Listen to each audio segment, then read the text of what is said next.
Welcome, everyone. In case you didn't know, this is being live streamed on YouTube. So if you don't want to appear on camera, just you're welcome to turn your camera off. But yeah, welcome. It's great to see so many people here and some familiar faces, and also people I've not met before. So just a little orientation. This Matt Siegel and I started this. My name's Ashton Arnoldy. Matt and I started this reading group back in 2022, called it Urphenomen, drawing on Goethe's archetypal phenomenon, and intended it as a kind of a research. We're calling it a research guild, but a book study group dedicated to Steiner's works, but also Goethe's and this cycle, our sixth cycle, Owen Barfield, so fellow travelers, and we've had pop-up discussions and as well presentations from different community members in the past. So there's many things that we do here, and this time around, if you saw the Substack post, maybe you've read this, but if not, we decided to focus on the work of Owen Barfield, particularly this great collection of essays, The Rediscovery of Meaning, because Kat Ziemke, who is a PhD student at the California Institute of Integral Studies, and Matt as well, is a faculty member at CIIS, is helping us out as we're trying to prepare for a conference, hopefully, that will come about in fall of 2026 at CIIS in San Francisco, focused on the work of Owen Barfield. So wanted to focus on Barfield's work this time to generate awareness of that and hopefully maybe interest in participating in it. So this time around, our usual format is that we meet for an hour. And the first 15 minutes are there's a summary that's given by either Matt or I, and now this time as well, Kat. And we'll just be rotating. It's like a 15-minute summary of the reading selection. And if any of you ever would like to volunteer to give that summary for a given week, just let us know, maybe like a week in advance. We already have Bruce volunteering for the last essay. Yeah. And so then it's about 15 minutes max, usually, summary. And then we just open for discussion. And it's just a free for all. So, so yeah, but this time we have the honor of Owen Barfield's grandson, who's also named Owen Barfield, present. And so we thought we'd just open with some words from him about his grandfather's work and legacy. So I'll hand it to you, Owen. Thank you for being Great. here. Thank you, Ashton, and for everything that you do with your colleagues.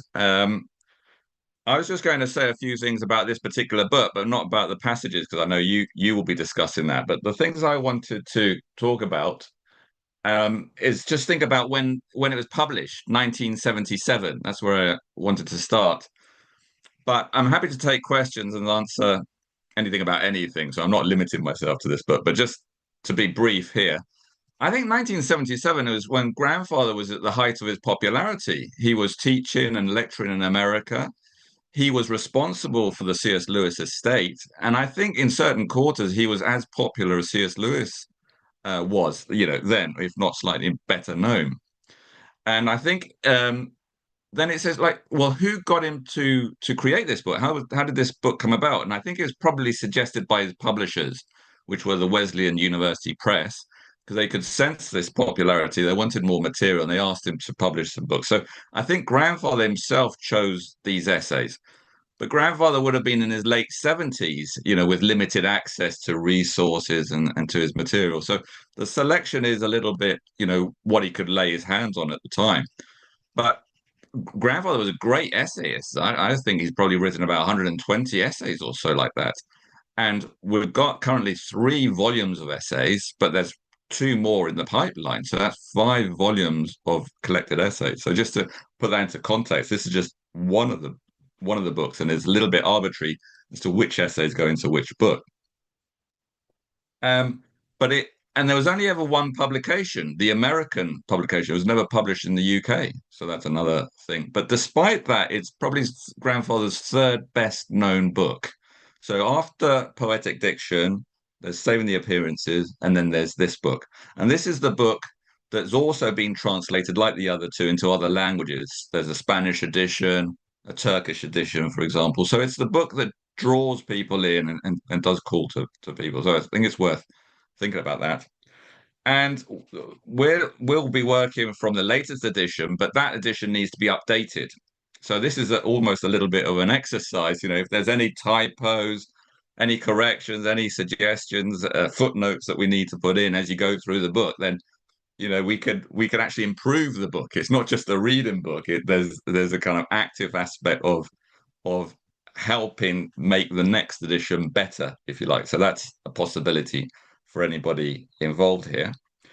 And um, the other curious thing about grandfather, he's got a lot of quotable quotes. So a small anecdote that happened last week. I was just talking to a Spanish scholar, and we were talking about materialist aspect of the scientific community. And I happened to say the trouble with contemporary life is that the experts, so-called experts, know more and more about less and less. And then his reply was, "Yeah, I've heard that phrase before." I said, "As grandfather says, more and more about less and less." He said, "Yeah, I've heard that phrase before. Are you sure your grandfather said it?" And I said, "Yeah, my grandfather." And he said, "Well, where did he say it?" And then coincidentally, because this is how it happens, that same afternoon, because I was preparing for this reading group, I read it in this very essay that we're coming across. So then I was able to say, "Oh, he wrote it then in this essay." So there is a kind of aspect of finding quotable quotes. And if there's anything that resonates with you guys, because you're experts in the field of consciousness studies, that you think, well, that's the first time it's being said and grandfather said it first, please flag that up as well, because I want to start keeping a record of these things because they're coming at me. And in that vein, the very term evolution of consciousness was also coined by grandfather in 1926 when he wrote it in the book History in English Words. So that's from 1926. So that's another example of this phrase that is so ubiquitous now, the evolution of consciousness. But grandfather was the first person to actually make a direct reference to that.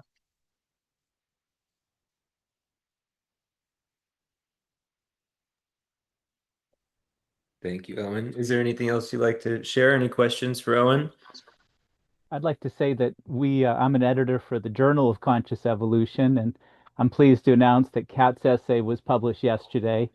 If anyone in PCC has articles they'd like to submit, just you can directly send them to me.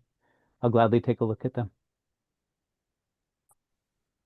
Thank you, Zeke. Congratulations, Kat.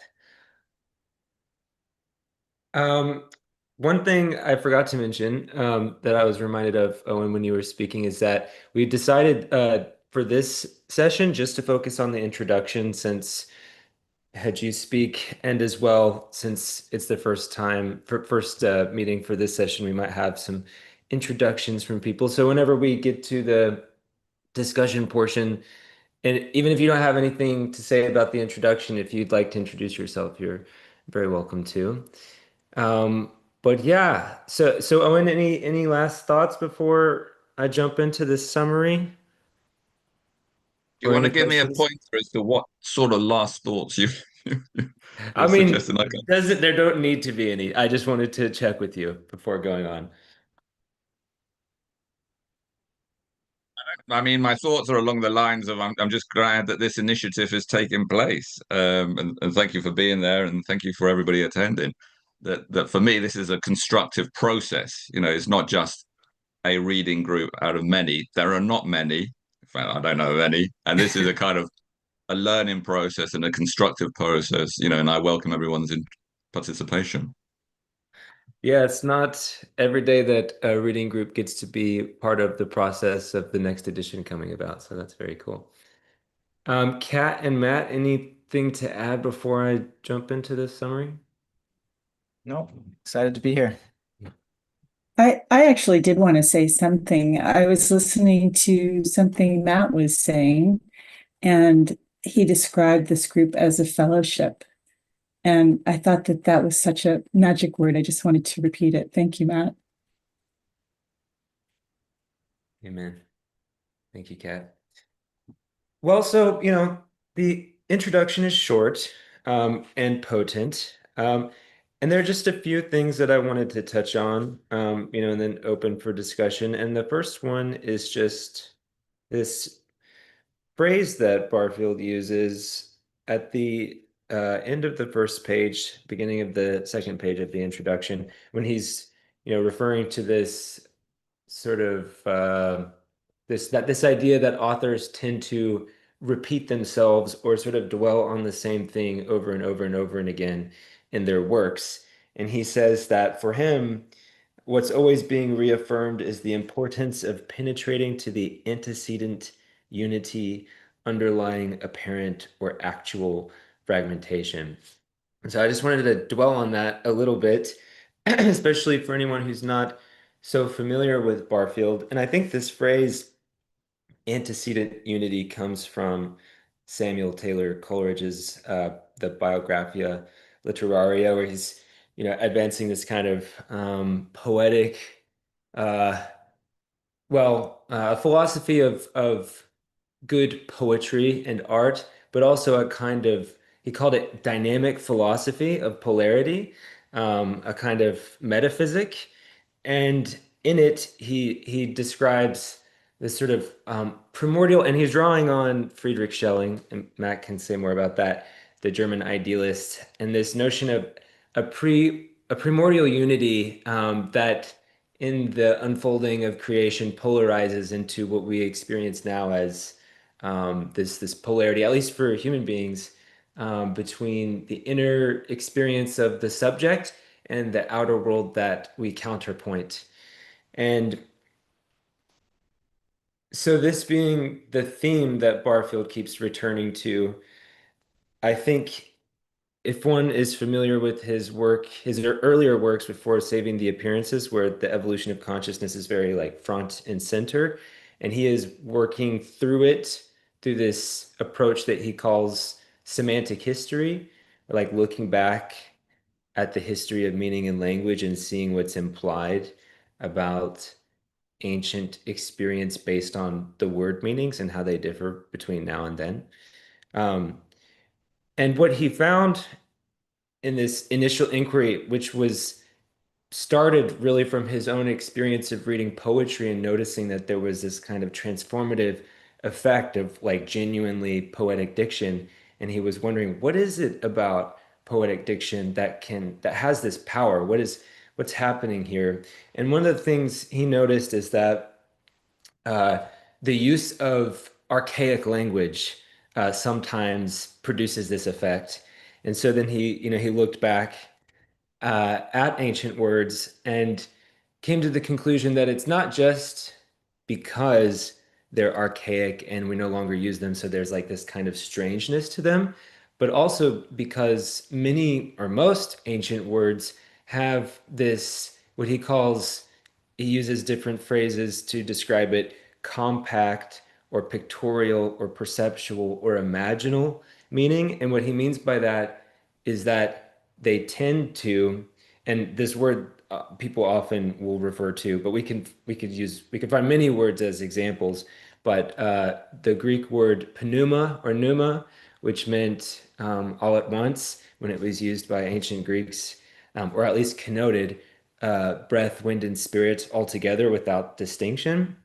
And so this is just one example of the compact character of ancient languages, where there's, instead of there being this implied distinction between inside and outside, or like subjective, psychological, qualitative experience, and then the literal material world without that we just project meaning on, ancient languages suggest, if the words are taken to be a kind of testament of the experience that was correlative to them, like what the experience of the language users was like, that their experience of the world involved this kind of continuity between the inner subjective psychological experience and the outer world. So an outer world that was ensouled, you could say. And so for him, this is a testament in the history of language to the primordial, the antecedent unity antecedent unity of subject and object, of like psyche and cosmos. And so he's like, that's why for him there's this supreme value and importance in doing that kind of recollection, because then you get this, your through your own experience, a sense for the fact that this used to be an experience for people, and not just a fiction. And then throughout the course of what he calls semantic history, or like etymology, like looking at the history of word meanings changing over time, he sees this gradual polarization, where now, we have words today, for instance, just working with that same example,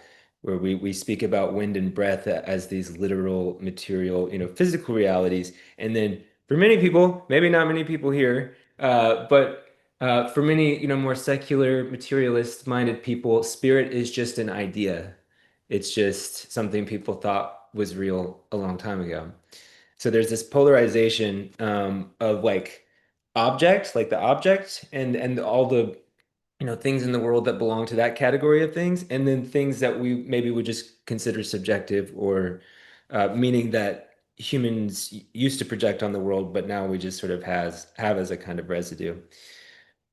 And then another thing I wanted to just touch upon is that he says on the same page that the end of this quote is on, he says, if knowledge formerly connoted a certain awareness of an antecedent immaterial unity, then the perception or intuition of such unities is a historical as well as an ontological topic.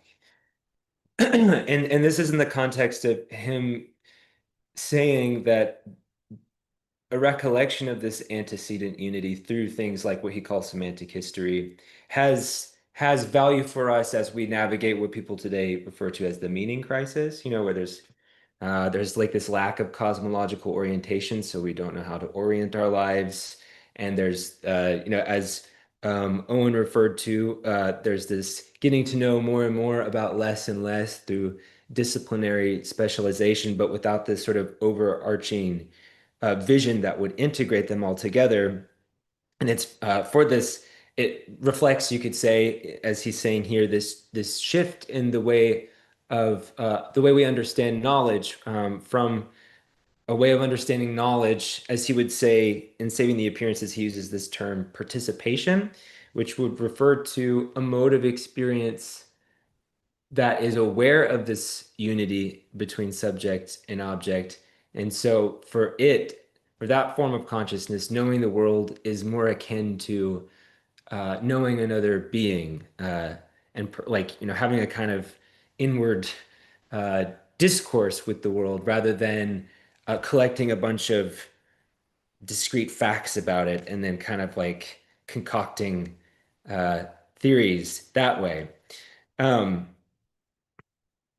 And also that when he says the perception or intuition of such unities is a historical as well as an ontological topic, he's referring again to what this primordial unity that one can discover through something like semantic history, and the implication that this binary between a binary of subject and object is, in a sense, well, it's come about. It's not metaphysically ultimate, you could say. Maybe there's a future where there's some kind of new synthesis. And that's, of course, what his whole vision of the sort of trajectory of the evolution of consciousness could consist in. And that brings me to the final thing I'll touch upon, is just the way that, and he sort of describes this uh, in very, very similar terms elsewhere, but his overall description of what the evolution of consciousness consists in or means. And sometimes I think we inherit today a notion of evolution that implies something that's always getting better and better and better. But for him, evolution also involves a kind of fall, you could say, from that primordial unity into a form of experience that does have some good things about it, this experience of self-consciousness, but also this experience of alienation. But as he writes on page 6, the evolution of consciousness must be seen as the progressive, and you don't need to like associate that. I think he just means progressive in the sense of progressing without necessarily like implying that it's getting better. Metamorphosis, it could. Metamorphosis of a universal or generalized consciousness, which embraced both man and nature, or humanity and nature, into the individualized and alienated self-consciousness we have today. And further, that there are indications that this contraction, kind of like from the periphery of this sort of universal experience, um, seeks to be followed by an expansion from the separate new centers thus created. This, it is argued, involves realizing that the centers, human beings, are still in their subconscious depths, transpersonal. It can be understood if, and this is him quoting from Saving the Appearances, but only if we admit that in the course of the Earth's history, something like a divine word has been gradually clothing itself with the humanity it first gradually created, so that what was first spoken by God may be eventually respoken by man or humanity.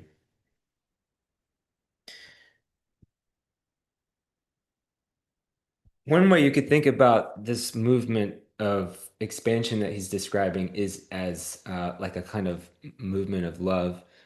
That's one thing I'll say, but as well, um, that there's something from this early situation that he describes that ancient languages sort of imply in their compact meanings, this universal or generalized consciousness where the world itself is like speaking itself into the human soul rather than, us coming up with words for it.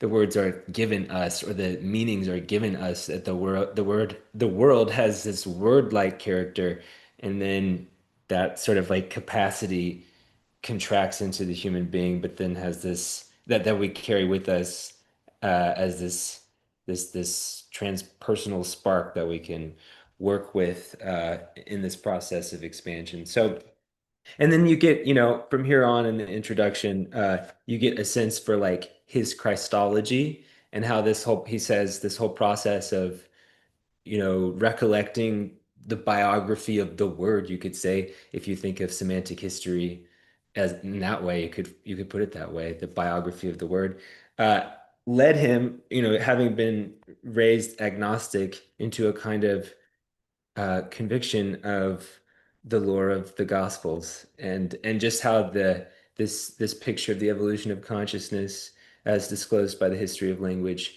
and the Gospels like refract on each other. Those are all the thoughts I have to share. And maybe Matt and Kat, do y'all have any thoughts you'd like to add before we open for discussion?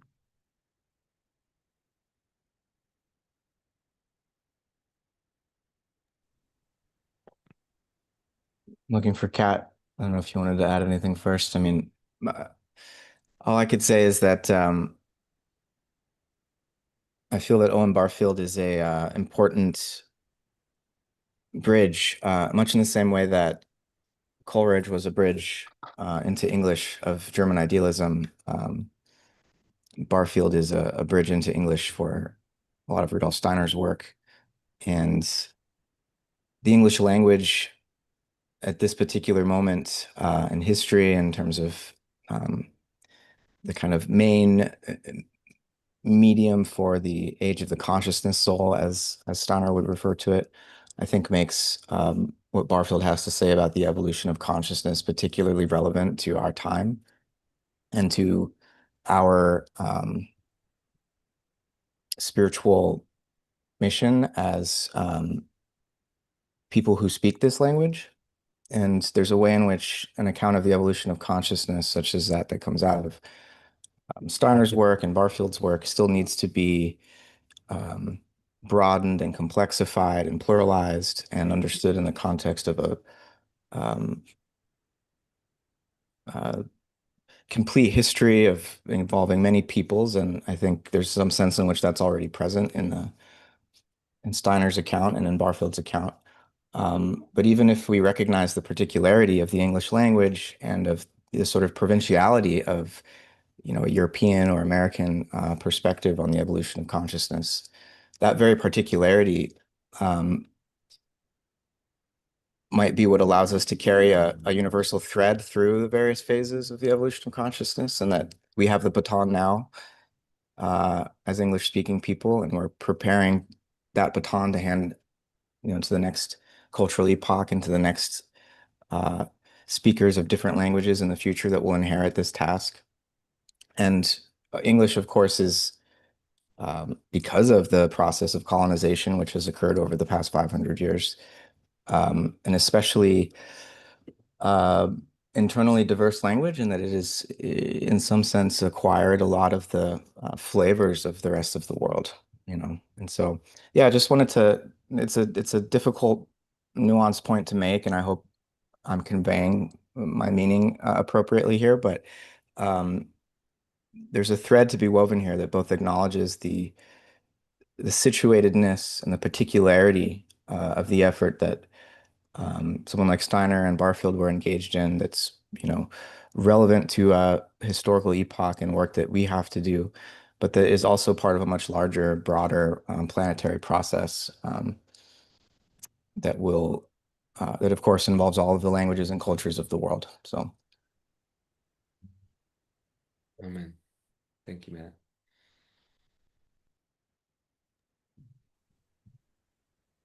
Thank you, both. I just wanted to say that one, the antecedent unity that you were talking about, Ashton, really has me on the edge of my seat. I'm super interested in that, and I didn't actually catch it in Biographica Literaria. I think I pronounced that right.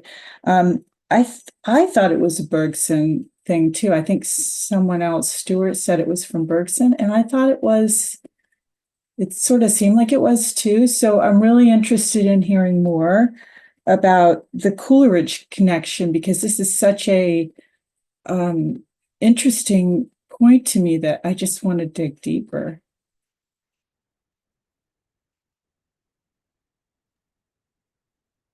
I'll try and find where it's definitely in Coleridge, but I think in Bergson as well. It's this similar, yeah, working from similar place. That's Yeah. that's really interesting. So I'd love to hear. Yeah. Pardon? Oh, I just said someone, Layla's in the chat. Jack's the Bergson guy, Jack Bagby. Yeah. So the other thing I wanted to mention is that I think, of course, I look at Barfield also with an idea of Gebser, because that's what I'm working on. And I get the sense that Barfield, like Gebser, is looking into the ancient because he thinks that, like Gebser, we need to comprehend where we were in order to, and in terms of words, but just in terms of the mind and how we thought in ancient times in order to be able to see where we're missing things in the future, where we're going. And I think that's what you were saying, but I'm not sure. Yeah, I think of them as very much akin in that way.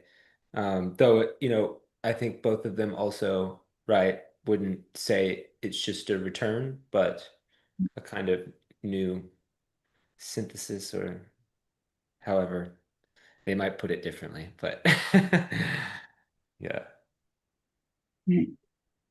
definitely. Yeah. I think the Son of Man and the Son of God cat, especially, I feel like that one might be, that's the last one in the book, but if you're like excited to kind of connect Gebser and Barfield, that one might be pretty potent for that. Thank you.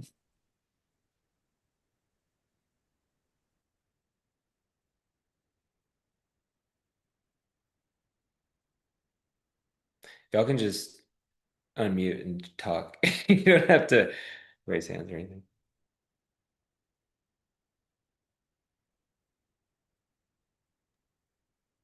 Well, I'll just respond to what you said, Ashton, and thanks very much for that introduction. There's a lot in it. But this idea of polarity, I think, is absolutely crucial. So this is where it's at. And then you gave us the example of the polarity of expansion. Um, but the polarity to expansion is contraction as well. So imaginatively, we have to keep the two, the expansion and the contraction in our mind and and just feel that tension. And that's really the answer to everything. Is everything is about polarity. So it's about understanding polarity. In a way, it's so simple. Once you get it, but everything can be applied to this kind of expansion, contraction, polarity aspect, which grandfather very much gets from Coleridge, as I understand it. Uh, he just kind of elaborates and explains it.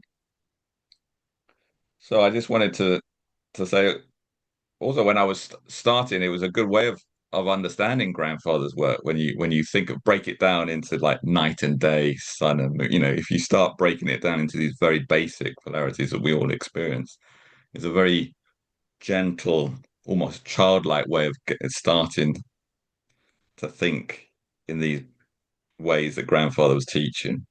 But expansion and contraction is the best polarity in the sense that it's the one that's most encompassing. And and so that's why I liked it when you refer to that, and I agree with what you were saying about that. Yeah, it's like the key. The key, yeah, that's the key. And then we mentioned the consciousness soul and the English language, of course, from Matt, and that was key. Rudolf Steiner, apparently, of all the foreign visits that he made, he visited Britain more than anywhere else because he was aware, in a way, that English would be a world language, and for anthroposophy to spread on that kind of planetary level, as Matt was expressing, as a planetary phenomena, it had to be in English almost. And then grandfather was instrumental. He was a founding father of anthroposophy in Britain, so he met Steiner when Steiner came here. He was a founding of the society in 1924. It's thanks to him that Steiner House is where it is because grandfather was living there. So grandfather, saw the site, if you like. So grandfather was instrumental in bringing anthroposophy to England, and then thereafter, the English language and spread of it in English. So there's kind of another dimension to grandfather's work. I always think there's sort of two dimensions: his work with the Inklings and his work with anthroposophy and Rudolf Steiner. And these two are very different worlds. Um, the anthroposophic world admires the Inkling writers and can see the anthroposophy in the Inklings. Many of the Inkling readers know nothing about anthroposophy and don't want to know anything about it. So there are these two worlds, and really, grandfather bridges them, and I see it as an enrichment. And if we could bring them together, I think we'd be making some more progress. Mm-hmm.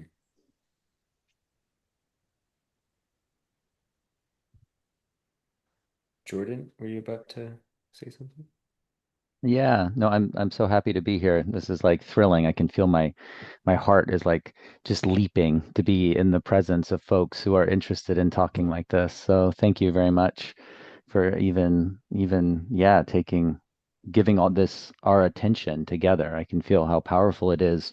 Um, I don't know if I've read these essays. If so, it was long enough ago that I feel like I'm experiencing it all for the first time. And Matt, I agree so much. For me, as a student of Rudolf Steiner for about 20 years, when reading Barfield, I feel something of this, of the English language-ness. And in that way, it feels more contemporary. It's almost like sometime with Steiner, I feel like I'm watching a black and white movie, a good black and white movie versus, and Barfield brings the color in. Um, and so the quote, which I guess is from Saving the Appearance, right, in the introduction here about um, the divine word clothing itself in humanity, so that humanity, may speak to God. It just reminded me of a very, very popular, very famous Steiner verse from the Christmas conference that many people know by heart about the stars once spoke to man, right? A lot of us probably know that. It is world destiny that they are silent now. To be aware of this silence can become pain for earthly man, earthly human beings. And that's where I am personally with so much of this. I'm homeschooling kids and I'm much more in life. I don't read as often as I used to um, at other points, but in this relational quality of holding the becoming of life outside in my children and the growth inside myself, I I am actually experiencing suffering in a way that's not abstract. It's not theoretical. It's how do I bear this? How do I bear this quality of being an orphan from what I used to participate in? Whether that was in my childhood or in another incarnation, or just the fact that we know it. We know that this divorce is unnatural, though destined, though very much rightful. And I guess that's where Christianity now also isn't some abstract religion I belong to or an identity. It's a way of making sense for the awkwardness, how awkward it is for me to be in nature, to be yearning for a connection that I didn't grow up in. I am separate. I have only experienced separateness, but I'm yearning to come back. So that just feels like it's more coming from my heart here, in that to do this work is to also bear the fact that a divorce did happen, and I'm trying to reconcile that. I'm like where I'm a child of a split world in a way.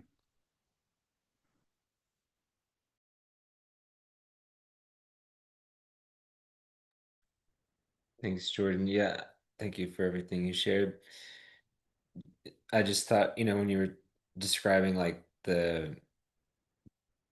this whatever this form of Christianity is, like it's not abstract, it's concrete, it's like this living participation, like what Owen was describing, like this kind of ongoing improvisation, but the tension of polarity and the notion of the logos as like the intelligibility of the world and just yeah, anyway, reading life. And Rosemary, good to see you. Hi. The point that I wanted to share was that I guess Ashton, you were starting to talk about poetry, the difference of poetry from regular discourse.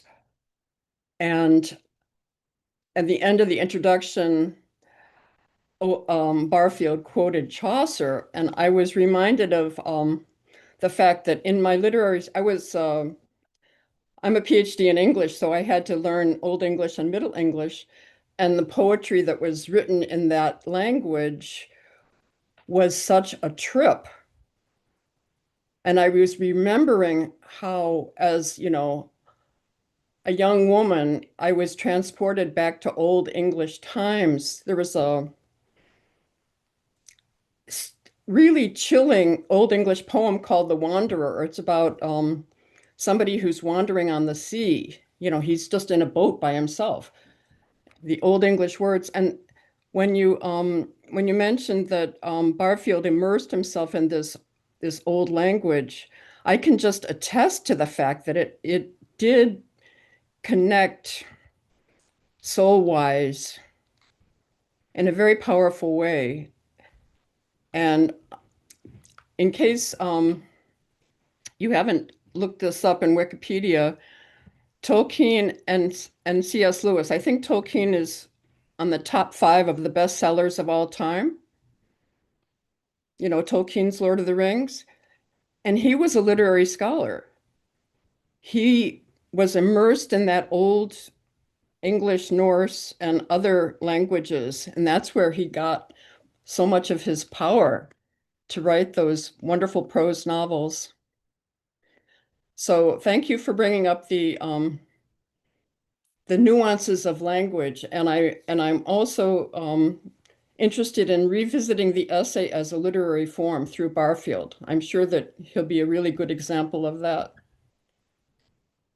Definitely. Yeah, if you haven't read Poetic Diction, you would probably really like it. And other places he talks about, just what all goes into reading texts from, you know, ancient times, or just, not even that far away, or even in a different language. Like it involves this imaginative act of like putting yourself into that mode of consciousness. And it sounds like what you were describing. Mark. Hi, Mark. Good to see you. Hey, so I wanted to touch on an observation Owen made about the Inklings not knowing much of Barfield. I think that might be some of how you put it. I, Um, I think he meant more readers of the Inklings, but Readers, right, yeah, correct. yeah. And I for a long time have thought that um, that lack is still a potential source of healing um, within American evangelical Christianity, especially given the very cultivated study and loyalty towards C.S. Lewis. It's in all of my experience, I've never in one of these churches heard much, if any, reference to Barfield. And so I've always thought that there's a potential healing there. And so I wanted to, from a slightly different direction, just ask Owen a question.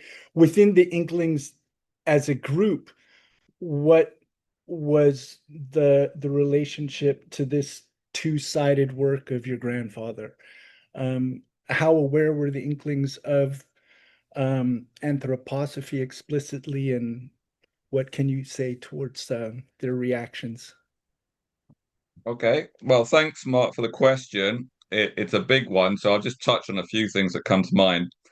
First of all, C.S. Lewis, when grandfather first met him, was famously an atheist. So in 1919, when they were both first year students in their first term, they were introduced by a mutual friend because all three of them were poets. They saw themselves as poets. But grandfather was the poet that he was, and Lewis was the atheist poet, and he kind of lived his atheism very strongly. But a dozen years later, around about 1930, he was already a strong theist moving towards Christianity. And that journey from atheism to theism is largely due to grandfather and what they called the Great War between them, which the height of the Great War was in the middle to late 1920s. And there's sort of a lot of correspondence and work around that. But more needs to be done to explain that process, because I think people would find it very helpful if they know how Lewis, as a strong atheist, moved to theism. I think it would help other people make that journey as well. And it's grandfather that was responsible for it. But grandfather explained that Lewis was always on a journey. So he moved to theism, to Christianity, to Anglicanism, and he had a change in perspective. Grandfather was always fairly fixed. And because Lewis was making quite a journey, he kind of got to a point where he said, here and no further, which very much frustrated grandfather, because like, come on, it's lazy, basically. You've come this far, keep going. But I think there's a couple of reasons why he didn't. One, he'd already come a long way, so that's a big thing to do in your life already. Secondly, and this might be the fatal thing, he got popular. He became a popular author. And then he found a readership, which was in England in the 1940s and 50s. He became quite well known within his own time and place, which was just then the war years and the post-war years. And it's a comfortable place to just stop. Why jeopardize that? Why go further into more risky material when you've already got a readership and you've got a kind of comfortable life, if you like? So that's Lewis. Tolkien, I think, was always more aligned to grandfather, which is why you see more of grandfather's imagery in Tolkien's fiction. So Tolkien took on board what grandfather was explaining to him, kind of the eras and the ages and the elemental beings, but he wrapped it up in a kind of fantasy tale. So grandfather was like feeding him material for the fantasy, which is why you can see these anthroposophic characteristics throughout Tolkien. But Tolkien was already a religious person, and sort of so he just fitted within his kind of comfort zone of the established religion, which is fine, no problems with that. But Tolkien did admit that grandfather had changed his views on a number of things. One, that the fairy tale Silver Trumpet was the first Inkling fairy tale. It was written in 1923, published in 1925. Lewis lent his copy to Tolkien. Tolkien read it to his children. His children really loved it. They lived it. Tolkien then saw how you can communicate through fairy tales much bigger stories. So grandfather influenced him in that way. Another way is grandfather's idea of the ancient semantic unity, which I think you've been touching on when you're talking about languages, but they have this phrase for it, ancient semantic unity, which Tolkien very much bought into. He could see that, he could live it himself because they were both philologists. And so because grandfather and Tolkien were philologists, they were on the same page and they could see that. And the last one, poetic diction, which Ashton referred to, when Tolkien read that, it changed his mind. He just couldn't think the same way ever since he read that book. And as he was lecturing, sometimes there are the examples. He was lecturing and he had to stop himself halfway through. He was about to say something. He remembered grandfather's poetic diction and he had to correct himself. So, more kind of more open impact on Tolkien, but grandfather's always associated with Lewis because Lewis was grandfather's great second friend. Not the first friend is the one that agrees with you. The second friend is the one that you grow from, stretches you, if you like, and that was Lewis for Tolkien. And then a grandfather was Lewis's literary trustee as well. So for 20 years after Lewis's death, grandfather was responsible for Lewis's work, which is another story, but also an interesting angle. Sorry, do you have any commentary on Charles Williams? Well, not so much. Charles Williams older. You have to remember he's older, like 12 years old, and there is a kind of an age thing there because the anthroposophic people who were starting it, grandfather in his 20s, a lot of young men were starting it. So Charles Williams wouldn't have quite fitted in with that group, and he had his own kind of adventures, if you like, with esoteric movements. So he'd sort of been there and done it in a different way. But I'm sure that Charles Williams saw what and the anthroposophists were doing because he lived in the same area. And in that time, if they put up a notice for a public meeting, it'd be hard to avoid if you were interested in that subject matter. So I'm sure that he went to lectures and talks and had exposure. Also, there are examples of Williams and grandfather being in the same place at the same time, both in the 1920s and during the Second World War.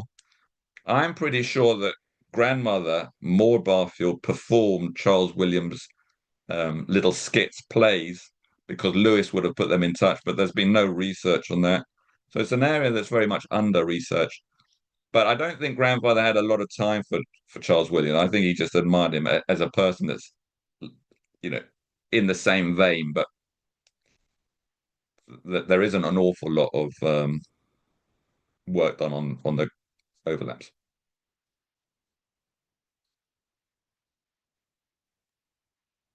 Oh, and I wonder if I could jump in and ask something that has to do with that. That is, it seemed to me that, and I haven't dug really deep on this, but it seemed to me that your grandfather was sharpening his ideas during the time of the Great War. Is that your impression? I think sharpening is fine, but he was actually trying to sort of convince Lewis. That's what he was doing. He wasn't trying to sharpen his own ideas. Also, in that process you do learn, and it is a preparation. But grandfather started getting his kind of philosophical ideas from school. So his first inkling moment was as a schoolboy, age around 15, sat in Highgate School with his first friend, his best friend, Cecil Harwood. And Cecil Harwood was the other executor for Lewis. And the three of them were great friends all their lives. And that friendship is portrayed in the novella Night Operation. So you have this dynamic of these three people, all of the same age, all having a similar experience. But grandfather's kind of philosophy just sort of came to him from quite a young age. Already, his wartime experience gave him a big insight into his philosophical directions. And then when he discovered Steiner and Steiner's reading, he realized that what he had got to independently is what Steiner was confirming, if you like. And so then it was Steiner that helped him um, refine these ideas. Can you speak to Owen at, the 15-year-old version of your grandfather? What were some of the big ideas that he was stepping into in the discourse and in the dialogue that he was both engaged with, excited by, but also pushing beyond? All right, well, thanks for the question. Um, I think you said something about if you can imagine being the 15-year-old. Well, I went to the same school as he did, so I probably sat in the same classroom as he did. So it wasn't too difficult to imagine it. And it's a bit of a dire school. But anyway, he liked it. I think he liked it more than I did. But then he was in the top class. And the incident I had in mind was their Latin lesson, which is a subject that I didn't enjoy. And grandfather did speak to me in it Latin until he realized that I was not a good scholar of Latin and he dropped it. But he did like Latin. And when he was in this class, he was sat next to his friend Cecil Harwood. Cecil Harwood was translating a passage from the Latin and reading it out loud, literally. And the word, we'd say death in English, but the literal passage that he read out is the man walked out of life. So when grandfather heard this kind of poetic language, this metaphor for the word death, that was his kind of initial starting point. So it started with language, it started with metaphor and poetic diction. And then as a soldier in the First World War, he was in the signals, Royal Engineers Signals Corps, particularly wireless. And in wireless, you have to deal with electricity, and there's a lot of negative and positive polarities when you're dealing with electricity. And this is where his kind of theories of polarity started to emerge through his work. And he had a great war experience because he was mysteriously held back. There was a kind of an invisible hand holding him back. He didn't go to the front. He was held back in Britain. But as soon as the armistice was declared, he was sent to Belgium. And whilst everybody was sort of busy demobbing and trying to get back to England, so there was nothing to do, he had a great time just exploring, learning. He had the army's book service, which was that they would get you any book in any British library to you wherever you are. So the whole military effort was geared towards his learning facility. Um, he learned French. He went horse riding. He had access to a motorbike to explore the countryside as well. He met Commonwealth soldiers, American soldiers. There are letters home which he starts on British military paper and finishes on American military paper. So, he had this kind of university of life experience. That was another important area.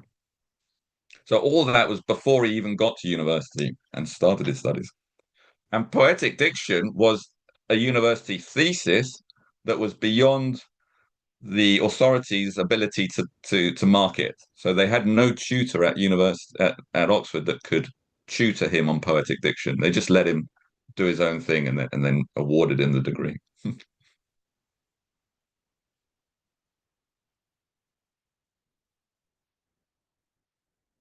But yeah, I mean, poetic diction was published in about 26 or 27, but it was written as an undergraduate or a master's degree, I guess you'd call it.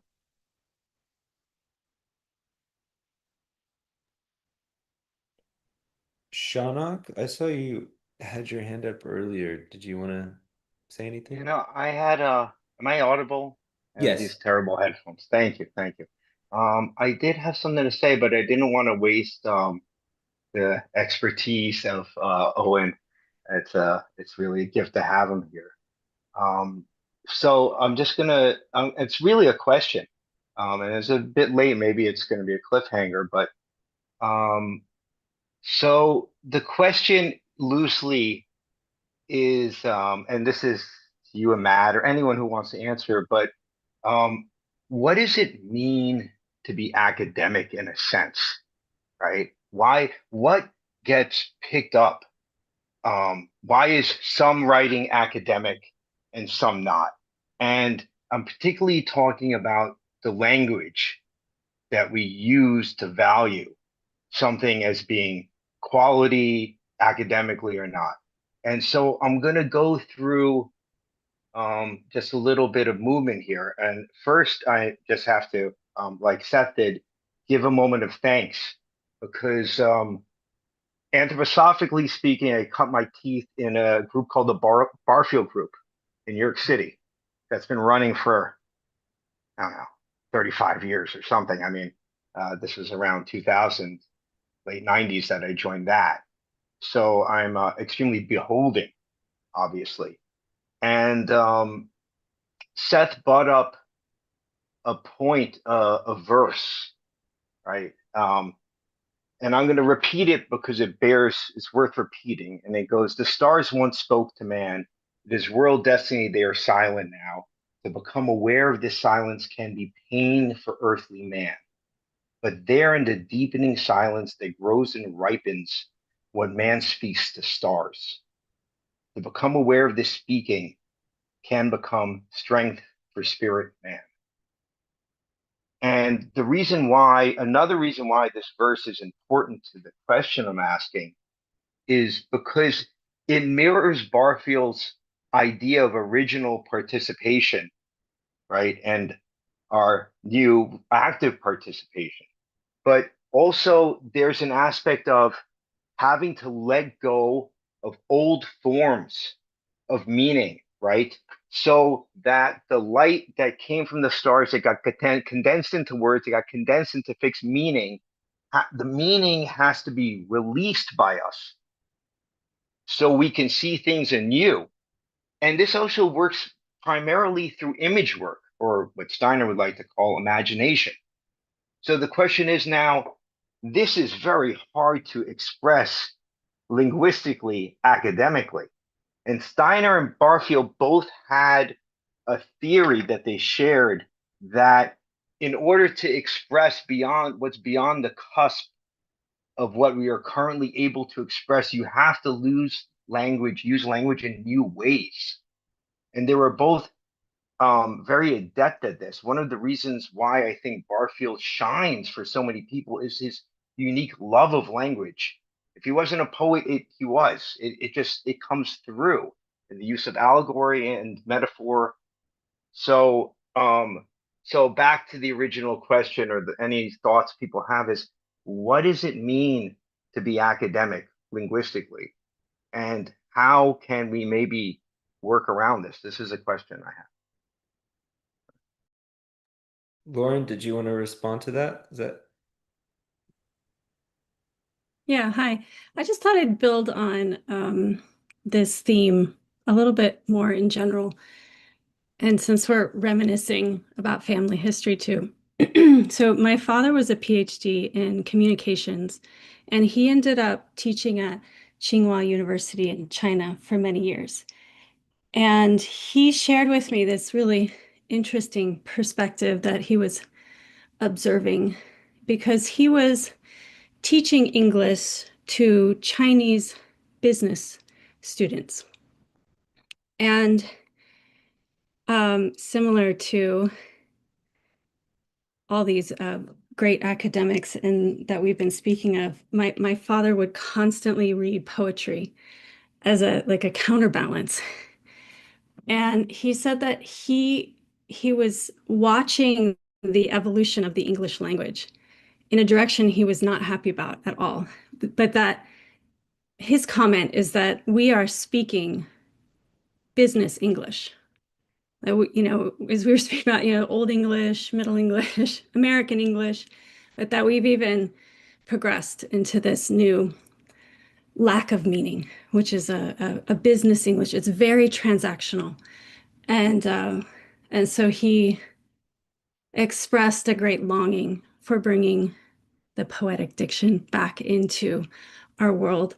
And yet he also had a great appreciation for how our language was creating a global society. And yet we needed to be extremely aware of what we were losing in the process. And with awareness, we could bring the poetry back in, right? So, and I mentioned in the chat, this author, Lu Shuyan, recently published a book about the poetics in the Chinese languages and how that is a source of building the future consciousness of an ecological civilization. He has got some really great ideas on that. So yeah, just wanted to share that. Thanks, Lauren. That book sounds really cool. And thank you, Shaunok, for what you brought. We're gonna have to stop because we're at the hour, but these I think are good questions and just reflections to reflect on between now and in 2 weeks when we meet again. We'll be actually discussing the Rediscovery of Meaning essay. Thank you all for being here. It was a great first session.